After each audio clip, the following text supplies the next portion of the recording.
Serial एक था राजा एक थी रानी के अपकमिंग एपिसोड में राणा जी और अवधेश के बीच जो शतरंज का खेल चल रहा था उसमें राणा जी अपना महल और अपनी तलवार हार गए हैं।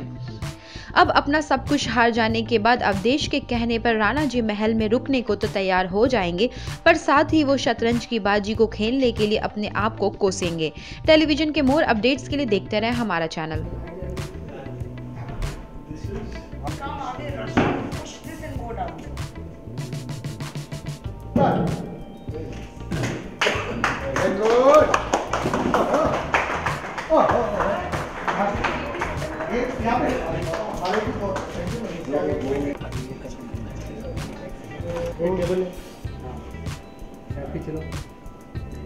हाँ, we need breakthrough गायत्री के क्लोज के साथ ये थोड़ा सा बात देखना नाच पे आ रही वेरी गुड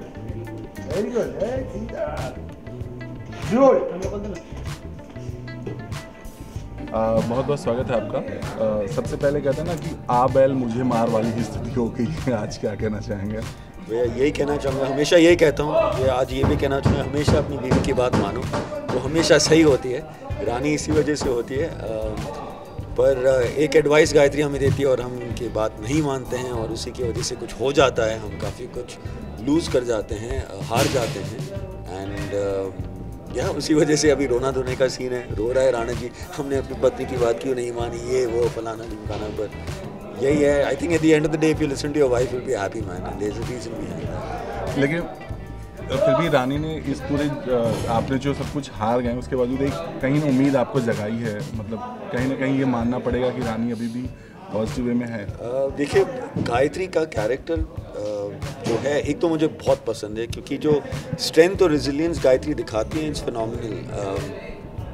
पहले से ही गायत्री को शान शौहरत राजा रानी बनने में कोई इंटरेस्ट था नहीं, पर उसकी जो इनर स्ट्रेंथ है, I think that is even greater than Rana ji strength, और वही उसे आगे बढ़ाव दिलाती रहती है, उसे स्ट्रेंथ देती रहती है। And I think that's the wonderful part about Gayatri's character, and I think another reason why Rana ji loves Gayatri so much. Avdhesh पर कितना गुस्सा आ रहा है, अगर शायद सामने होते तो राणा जी आज मुझे लगता है अवधेश से ज़्यादा राणा जी को खुद पे गुस्सा है, क्योंकि उन्होंने अपने आप को उस हालात में डाले हैं, उन्होंने अपने आप को allowed himself to be manipulated, और फिर उनको रियलाइजेशन हुआ है कि नहीं, वो बह गए थे अपनी भावनाओं में।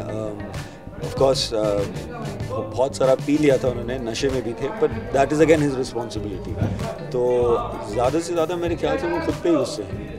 चलिए फिलहाल तो राणा जी ने बहुत कंसोल करने की कोशिश की और बहुत हद तक आपको पॉजिटिविटी भी देने की कोशिश की, तो क्या अब राणा जी अपनी पूरी गलती को किस तरीके से सुधारने वाले हैं, किस तरीके से? वो मुझे कल सुबह पता चलेगा, जब मैं मेकअप करने बैठूंगा मेरे हाथ में स्क्रिप्ट आएगा। डे टू डे मुझे पता चलता है कि अच्छा आज ये होने वाला, अच्छा आज ये राणा जी करने वाले हैं, तो कल आइएगा, कल मैं आपको बताता हूँ कि हम इस उलझन से कैसे निकलेंगे। अवधेश भी बहुत कुछ करने वाले हैं, वो गायत्री को भी एक काइंड ऑफ डेट पे बुलाते हैं, तो राणा जी वहाँ पर भी कुछ करने वाले हैं? नहीं, Rana ji is unaware of it. अभी तो राणा जी अपने रूम में बैठ के रो रहे हैं।